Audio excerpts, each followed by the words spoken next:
Welcome to the Talking Texas Rangers show, your source for all Texas Rangers news. Before we dive into all of today's topics, let me know your thoughts, as always, in the comment section below. Let's keep the conversation going. With that, we're going to dive into our first topic, and that's 2 reasons why the Rangers will be trade deadline sellers. Even as the Texas Rangers struggle to creep over the 500 mark and have had a losing record for most of the season, it's still hard to justify selling at this point. A quick look at the American League standings show an unusual amount of parity this year. Teams that are 4 or 5 games under 500 are just a good week away from being a wild card contender. Right now, the Rangers are one of the teams jockeying for not only a wild card berth, but possibly an AL West title. Nevertheless, there are still over 80 games left in the season, and they have yet to prove they can hit enough in the clutch to be considered favorites. If they were to slide down the standings to a point where there are too many teams between them and the playoffs, and these are the reasons that owner Ray Davis and president of baseball operations Chris Young might become sellers in 2026. The Rangers have some very desirable trade chips that Ray Davis will want to unload to maintain his strict salary structure. If the Rangers perform below expectations over the next month or so and fall out of playoff hunt, it will most likely spell the end for 4 Ranger veterans who would fetch a king's ransom at the deadline. Nathan Eovaldi might be the most targeted player on the roster, as he has proven that he is at his best in the most pressure-packed moments. This guy has postseason bona fides coming out of every pore of his body. Evo is in the middle of a 3-year contract worth $75 million, and Ray Davis would love to hand the remaining $30 million plus off to a contender for the right deal. Teams with legitimate playoff hopes will be calling Chris Young about Eovaldi even before the Rangers believe they are out of the hunt. Davis will mandate that he listen very seriously to all offers. Jacob deGrom and Joc Pederson will also be on the market to cut the budget. deGrom, despite his lengthy injury history, has put in a year and a half of work now, and Davis and Young could view that as the perfect time to sell high on the potential Hall of Famer. He's another guy with a massive price tag whom Davis will be looking to cut from a budget for 2027 and beyond. He proved in 2025 that he can still bring it at a Cy Young caliber level, and there are always teams that are looking to solidify and strengthen their top 3 pitchers for a playoff run. Joc Pederson has recovered nicely from a disastrous 2025 and is now viewed as the kind of power left-handed bat that GMs across the league would love to have in the middle of their lineup for the postseason. He is owed what's left on the second year of a $37 million deal. Could be moved pretty easily. And finally, there is, I guess we'll never know, Corey Seager. Does he even want to be here anymore? It's a valid question after 3+ injury-filled seasons. Even on the road trip to Kansas City and Boston, he has been sitting out games because he doesn't feel right, and ultimately went on the 7-day concussion IL.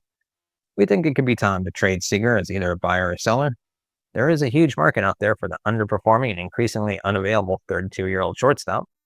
It's tough to recall a time in Rangers organizational history where there was as little talent coming through the pipeline as there is now.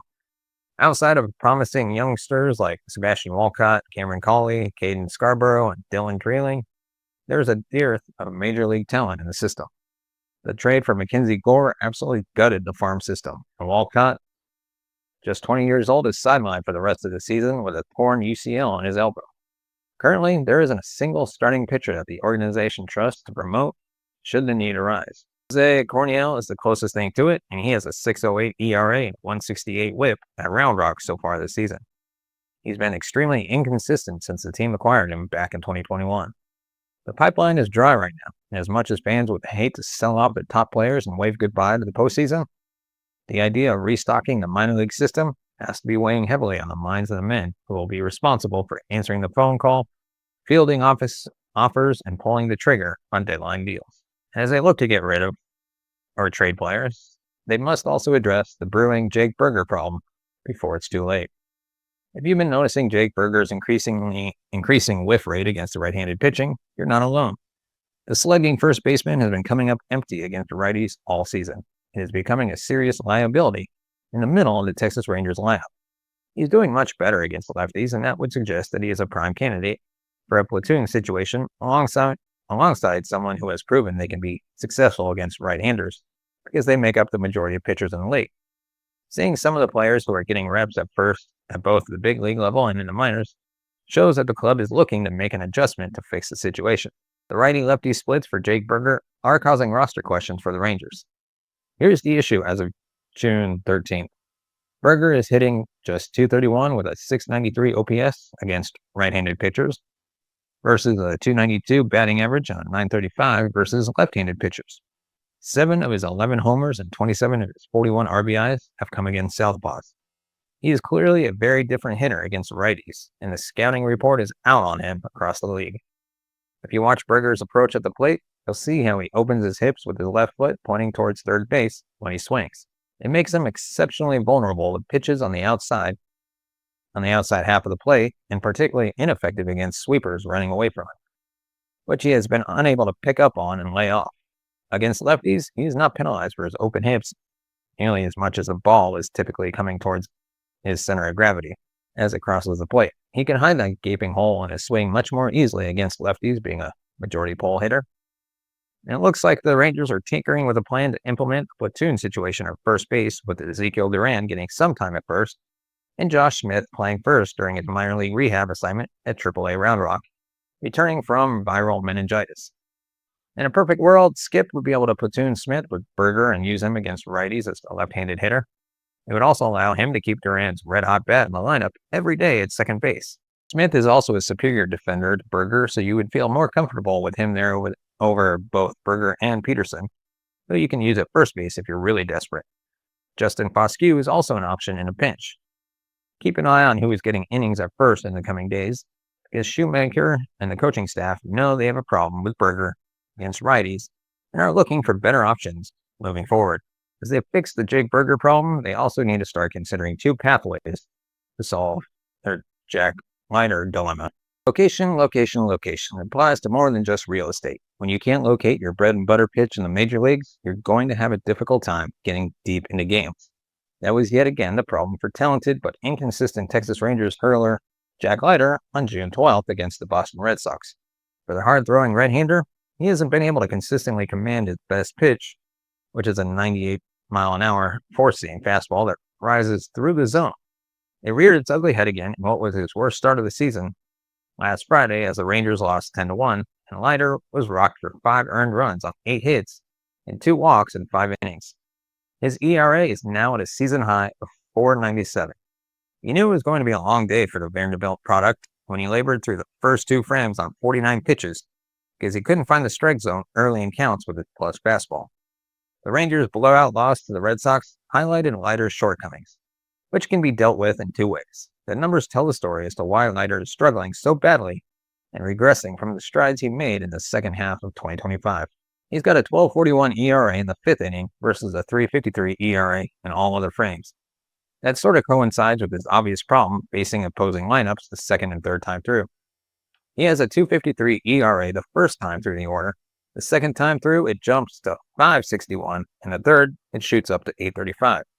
So when Leiter is struggling early in the first trip through the lineup, as he did in Boston, it's a consistent indicator that he is unlikely to right the ship as the game progresses. The question is, with Leiter's obvious regression in 2026, how should the team go about fixing him and accentuating what he does well while trying to eliminate the weaker areas of his game? The first option is to send him down to Round Rock or Frisco to work solely on mastering the location of his four-seamer. He could do that in a starting capacity where he could still throw 80 to 90 pitches per outing. The results are almost unimportant as long as he is working on pitching to exact spots in the zone. Second option is to consider using Leiter as a long reliever. No one is denying that he has electric stuff that is nearly unhittable when he is hitting his spots. Using him and his dynamic heater and sharp slider just once through the order could be a more suitable role for him. Either way, Leiter's stuff is too good and potential is still way too high to think about trading him. And we don't think that Chris Young should be listening to offers for him, even though he hasn't become the dominant hurler we were hoping for after marked improvement last season. He's still very young and has shown flashes that make fans drool over the possibilities.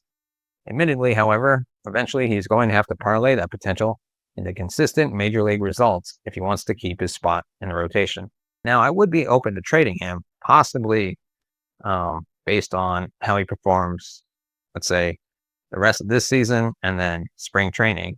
And if he still looks a little shaky in spring training or next season, I might ship him off and get somebody. I don't know who would take him because, yeah, he struggled a lot. But hey, that's what I would do. And now, with all these struggles and the Texas Rangers locker room, we're going to take a look at 5 candidates that could replace Chris Young and breathe new life into the Rangers clubhouse. The poor play of the Texas Rangers has become less of a slump and more of a trend as the team has lost 7 of their last 8 to teams below them in AL West standings, including 3 against the Astros.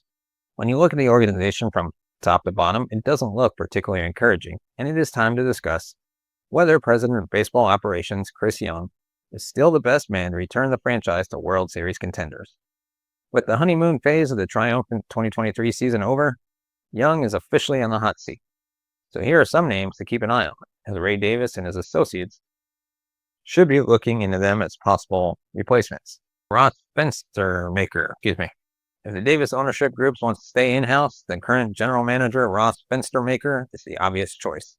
He was promoted in November 2024 and has a pulse on the roster and day-to-day operations of the organization.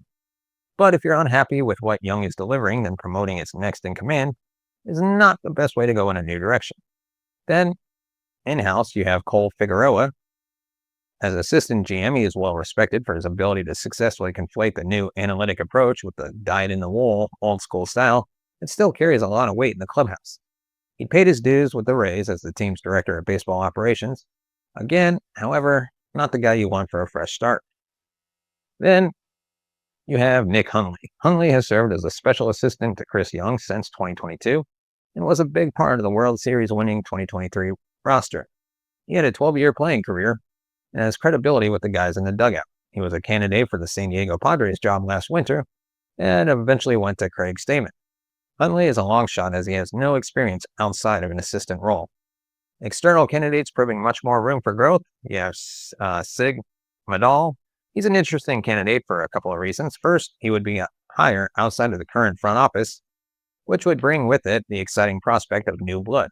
Second, he has shown an uncanny ability to apply a more modern, data-driven approach that has proved to be successful with other organizations like the Orioles and the Astros. And then if you're looking for a dark horse candidate, then Brazilian-born Carlos Rodriguez is your guy. Currently the senior vice president, assistant GM in Tampa Bay, Rodriguez has impressed with his ability to develop players and scout on an international level. His unique expansion of sports, nutrition, and individualized performance and wellness programs have kept him on the short list of up-and-coming MLB executives. Well, it didn't take too long to figure out what the plan would be for the Texas Rangers once the news broke that Seager had been dealing with mild concussion symptoms. The Rangers placed Seager on the concussion IL, with Josh Smith being activated from his own IL stint as the corresponding move. Smith had been red hot during his rehab assignment that saw him split time between Frisco and Round Rock, though while he has met the team back in Arlington, he was not in the starting lineup. As for Seager, the Rangers are able to backdate his placement on the IL based on the last time he appeared in a game, meaning that the earliest he can return would be on Friday. That could mean that this could be a relatively short setback, though he cannot be activated until he's cleared neurologically, and there is no guarantee that will happen by tomorrow. Ranger fans are frustrated as Seager suffers yet another injury, this time due to a lack of hustle. Injuries have always been a big part of Seager's MLB story, and since signing his 10-year, $325 million deal with Texas, he's averaged just 123.75 games played per season through 2025. If you exclude his first year with the Rangers, 2022, in which he played 151 games, that number falls to 114. Basically, Seager is good for missing about 2 months per year, and this season has already missed 22 games due to his prior IL stint, which cost him 19 games. And the 3 games he missed as he sat out last weekend's series against the Red Sox, it's hard to fault players for getting hurt, except when their injury is the result of sloppy play. That's the case here, as Seager's lackadaisical effort on the bases on June 11th against the Kansas City Royals caused the collision that led to his concussion. Not hustling is a baseball cardinal sin, especially for a highly paid supposed superstar who's hitting just 186, 284, 373, and had only been back for 5 games before going down again. The totality of the situation has left some fans frustrated. On the one hand, the lack of availability, the poor performance, and the egregious lack of hustle are all worthy of criticism. On the other hand, getting upset that Seager hasn't been playing through the concussion is way off base. Still, it's more fair to be upset about the 2026 Seager experience. At the end of the day, this is just the latest in what has been a flurry of injury-related roster moves. And the Rangers quickly went from looking like they were about to return to full strength to missing key pieces once again as Seager joins Evan Carter and Michael Hellman as players who didn't survive the weekend without winding up on the IL. It will be interesting to see how Skip mixes and matches and when and if the club can ever reach full strength. And that is all the topics we have for this episode. Let me know your thoughts in the comment section below, and let's keep the conversation going. And of course, we'd like to thank our sponsor, Fanatics, for sponsoring this episode. If you're looking for the best place to find Texas Rangers merch, then you need to head on over to Fanatics today. Use the link in the description today and go grab yourself some Texas Rangers merch, and let's go represent the Texas Rangers. With that, thank you so much for watching and listening. We will see you next time.